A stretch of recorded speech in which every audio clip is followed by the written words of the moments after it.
I decided to give the luxury car that you bought to my parents.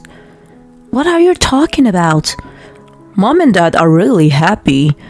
Wait a minute. Did you buy it with the intention of giving it to your mom and dad? Yes, that's right. No matter what you say, it's already bought. If you disobey me, I'll divorce you. What? Divorce? At that moment, something inside me that had been holding me back collapsed. If you disobey? Divorce? Who is saying that? Fine, I'm happy to do it. My name is Kathy. I'm a 37-year-old office worker.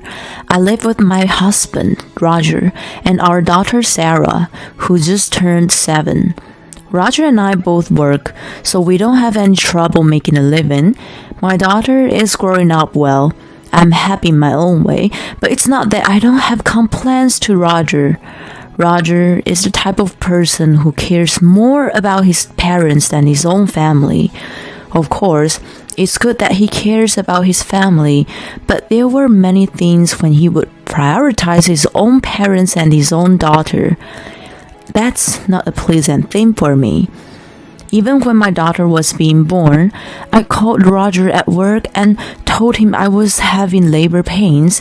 I asked him to come to the hospital because I was about to give birth. I'm sorry, I just got a call that my mom burned her finger, so I'm going to go by my parents' house, he said. I thought, how could he possibly be more worried about his mother's burn than his wife's delivery? And my mother-in-law's burns were caused by touching a pan that was on fire with her bare hands. She just got a small burn, and when she cooled it down under rolling water, it was fine. I couldn't believe my mother-in-law for calling her son for such a thing. And I also couldn't believe Roger rushed to her place in a panic for such a thing. Roger is hardworking and basically kind to me, but how he is to his parents really bothers me. Also, something like this happened. The day of my daughter's first birthday coincided with my in-laws' trip. The in-laws had asked him to drive the car, so Roger's first priority was to drive them. And he didn't even celebrate our daughter's birthday together coming back home. But he stayed at a hotel with his parents because they could get an extra room at the inn.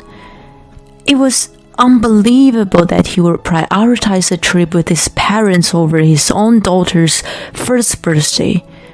I felt distrust towards Roger. After that, this kind of thing happened often, but I couldn't easily divorce him.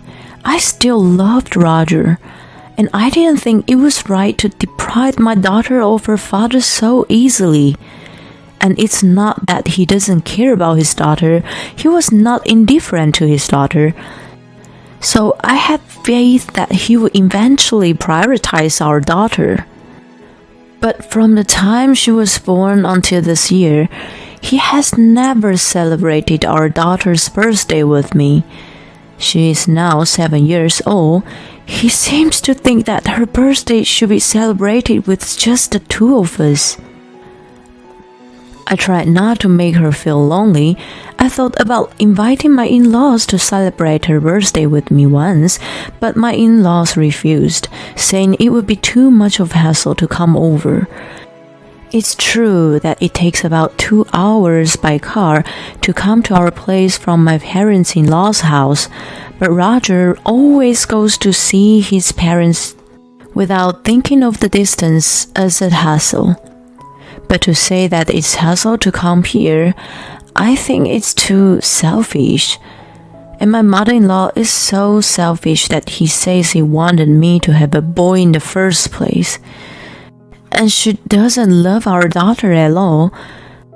I told you that I want a boy, so why did you disobey me? I couldn't believe my ears when she said these words. I don't think you can choose the sex of your child, and I don't think it's that important to have a boy in the first place. It's not that Roger's family is a famous family. It's just that my mother-in-law is old-fashioned and insists on having a boy. The only reason Roger doesn't celebrate our daughter's birthday with us is partly because he's trying to please his mother. Roger is more concerned about his parents than anything else. He can't seem to disobey anything his mother says. When Roger took me to her New Year's family gathering at my parents-in-law's house, she said a lot of things to me. My mother-in-law seems to enjoy bullying me, not only about not having a boy, but she also picked on me about other things. Kathy, why can't you do things more quickly? Look, there's someone with an empty cup. Why don't you pour a drink? My mother-in-law used me like I was working in a brothel. She made fun of me in front of the relatives.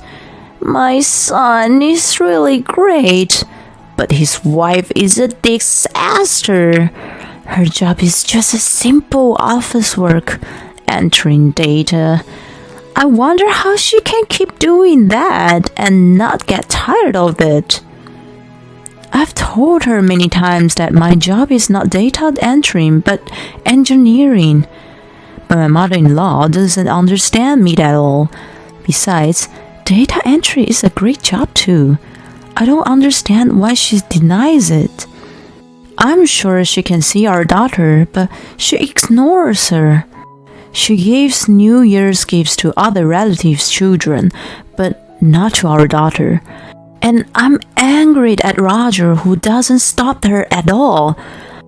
His daughter is being mistreated, and his wife is being mistreated like a fool. I don't know why he's laughing at what his mother says. He even says, "My wife is not good without me." He's trying to act cool in front of the relatives. I didn't want to deprive our daughter of her father, so I tried to be patient, but I gradually lost my love for Roger. Then one day, Roger asked me for a favor. "Actually, there's something I want to buy." "What is it?" "A car." "What? A car?" I was surprised.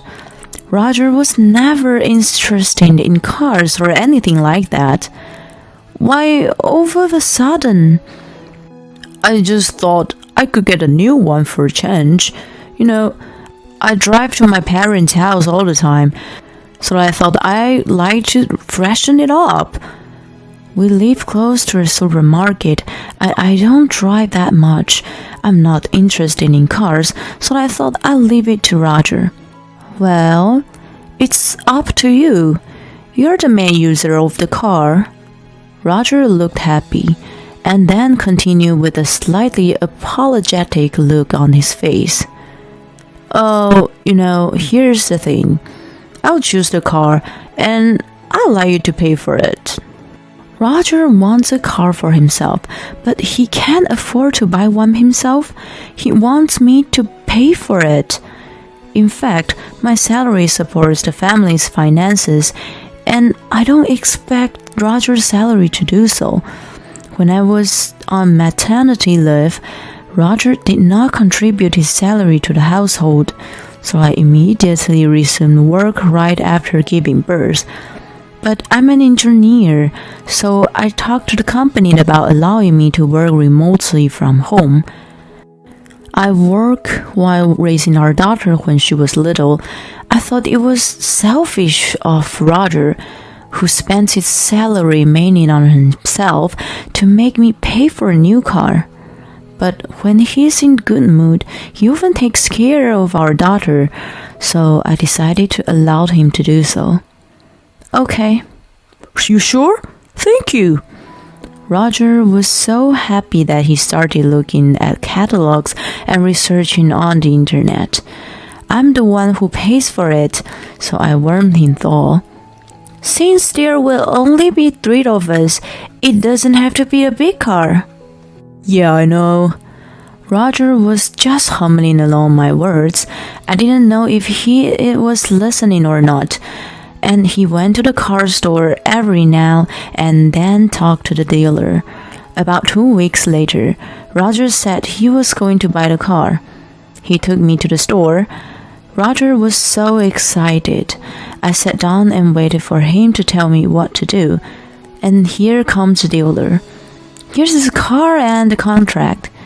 I was surprised to see the car that the dealer had prepared for us. It was a large luxury minivan.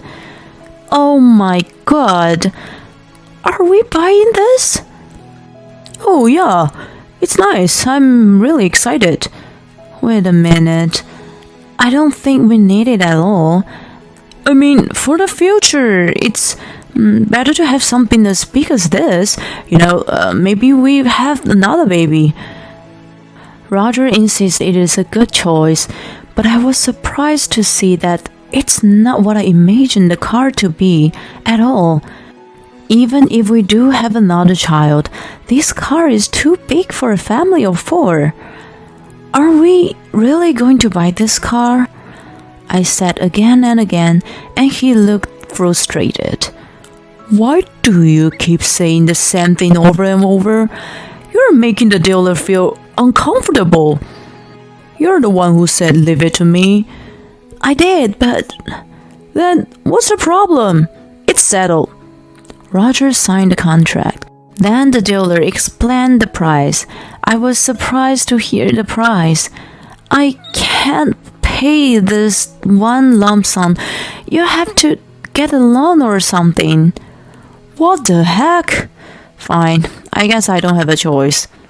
Roger insisted on signing the contract in his own name. So we took out a loan.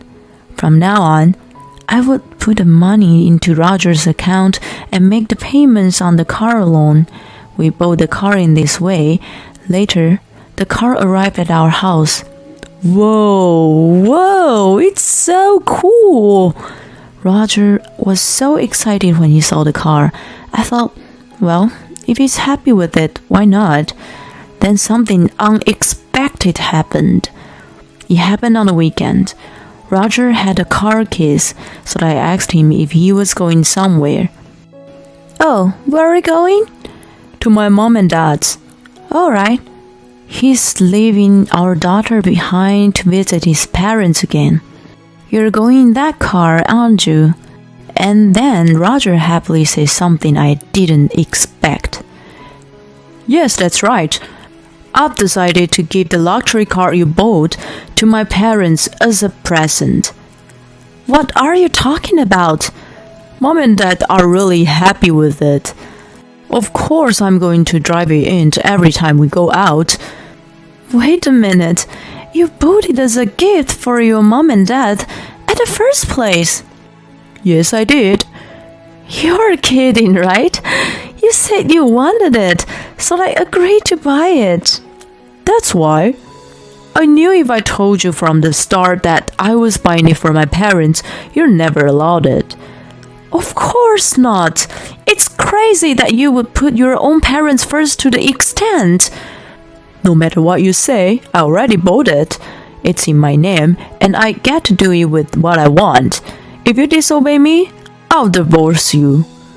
Divorce? At that moment, something inside me that had been holding me back collapsed. I had my complaints toward Roger, but my rational mind was telling me not to get divorced because of our daughter. And even though Roger puts his own parents first, I thought he also cared about his own family, me and our daughter. But he could easily cut us out of his life for his parents. How is that possible? Divorce? If I disobey? Who the hell does he think he is? I'll show him that he's the one in trouble. Fine. Let's have the divorce. What? I don't want you around anymore. Go back to your mother and father, Mama's boy. I tried to provoke him. And just as I had planned, Roger's face turned red and he became angry. What? You're making fun of me, aren't you? Fine, then let's get a divorce right now. I'll go get the divorce papers. Roger sniffed and went to the city office. While he was there, I started packing my stuff. I called my parents, explained the situation, and asked them to pick me up. I told my daughter to pack her things too. Meanwhile, Roger came back. I've got it. Sign it quickly. Roger had filled out the form at the city office, and it was signed in a very dark handwriting that looked like it was written out of an anger. I signed my part without hesitation. Well, I'll file it. So why don't you just go? I'm going even if you don't tell me to. You are really such a terrible wife, you know that? Roger led with his footsteps making loud noises. Why did I stay married to such a person for so long? If I had to do this, I should have left him sooner. But it's no use regretting it. I'm grateful that I was able to leave him, and from now on, I will do my best as a single mother. A few minutes after Roger left, my parents arrived. We cooperated and finished packing our belongings. We loaded them into my parents' car and went home. In the meantime, I filed the divorce papers and my divorce from Roger was finalized. It was just a piece of paper. But when I filed the papers and realized that we were no longer officially married, I suddenly felt much lighter. Then I decided to look for a place for our daughter and I to live together. About a week after Roger and I divorced, I was at my parents' house when I saw the luxury car that Roger had purchased. I walked into my parents' house with our daughter. I saw my ex-husband and my ex-in-laws in the living room. My mother noticed me and took our daughter to the other room. I went to the living room. Roger was talking to me in a panic. Oh, Kathy, what's the insurance on that car? Roger started asking me very agitatedly. What's the matter with you? Why are you barging in our house like this? I said coldly, and my ex-parents raised their voices. We don't want to come here either. We came here because of circumstances beyond our control, didn't we? Why should I be yelled at? My father was quietly angry at my ex-in-laws for raising their voices. If that's the case, could you please leave? You're strangers to us now. We can call the police and have them kick you out. Then my ex-parents-in-law were frightened and became silent. Hey, Kathy, tell me, what's going on with the insurance payments? I couldn't help but sigh. Did you forget what you said when you signed the contract? You insisted that the papers be in your name. So you bought the car in your name and took out the loan in your name. You have to pay for the insurance yourself. My words made all of my ex-parents-in-law pale. Roger had made a choice to take a loss for the sake of his own pride. Well, I didn't want that car in the first place, so it's normal that he buys it in his own name. It's his fault that it turned out to be he to do the payments. Oh no. Apparently, Roger and his parents were so excited about their luxury car that they drove the car too fast and they drove it into a guardrail. And the front part of the car was broken. Come to think of it, when I came home, it was parked so that I couldn't see the front side of the car. I didn't look at it properly, so they came to me, who was in charge of the payments, to ask about insurance. The car is owned by the loan company, so it would have to be fixed soon. And since they don't have insurance, they are responsible for the entire cost, and they would have to pay for the guardrail too. I wonder how much it would cost to repair a luxury car.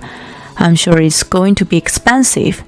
In the end, the ex-husband and his parents returned the car and were charged a large amount of money for the repairs. After that, I received a lot of emails from Roger asking me to get back together with him. One of the messages said that they couldn't afford to pay their rent and utility bills. He moved back to his parents because of that. However, it seems that Roger's parents were really hard on my ex who was driving the car. Now he doesn't want to stay at home because of their attitude. But he can't live alone because he has a lot of debt. Roger is still insisting that he wants to see our daughter after all this time. I think that's too selfish, and I'm not going to allow it. I keep ignoring his emails. Of course, I didn't tell him about the new house that I and our daughter live in.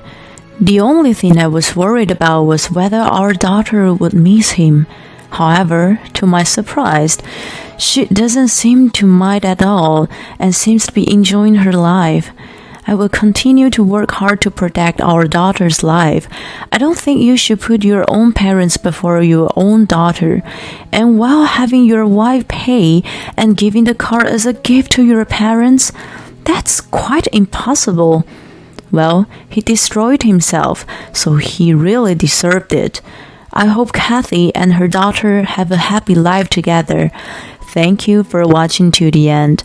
Please subscribe to our channel if you like. See you in the next video.